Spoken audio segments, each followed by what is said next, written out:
Praise Lord.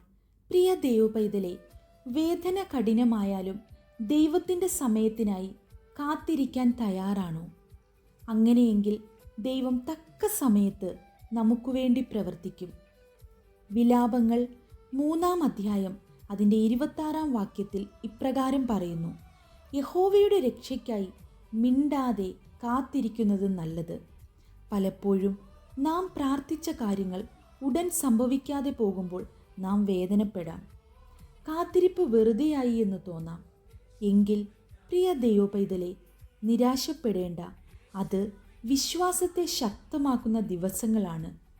ഇന്ന് ഉത്തരമില്ലെങ്കിലും ദൈവം, പ്രിയ ദൈവപൈതലേ, നിന്റെ ജീവിതത്തിൽ പ്രവർത്തിച്ചുകൊണ്ടിരിക്കുന്നു. അതിനാൽ പ്രത്യാശ കൈവിടരുത്. യോസേഫ് തനിക്ക് സ്വപ്നങ്ങൾ ലഭിച്ചിട്ടും ഉടനെ അത് നിറവേറിയില്ല. സ്വന്തം സഹോദരങ്ങൾ അവനെ അടിമയായി വിറ്റു. അവന് ജയിലിൽ കിടക്കേണ്ടി വന്നു. എന്നാൽ അവിടെയൊന്നും അവൻ നിരാശപ്പെട്ടില്ല. ദൈവത്തിൽ ഉറച്ചു വിശ്വസിച്ചതുകൊണ്ട് കാലങ്ങൾ കഴിഞ്ഞപ്പോൾ തൻ്റെ ദുഃഖമെല്ലാം സന്തോഷമായി മാറി.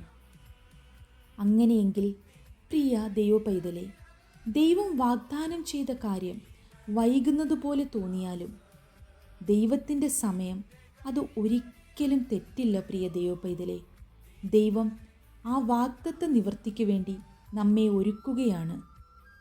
കുശവൻ്റെ കയ്യിലെ മൺപാത്രം എങ്ങനെയാണോ, അതുടയും, ചിലപ്പോൾ തകരും, എന്നാൽ വീണ്ടും പണിയപ്പെടും.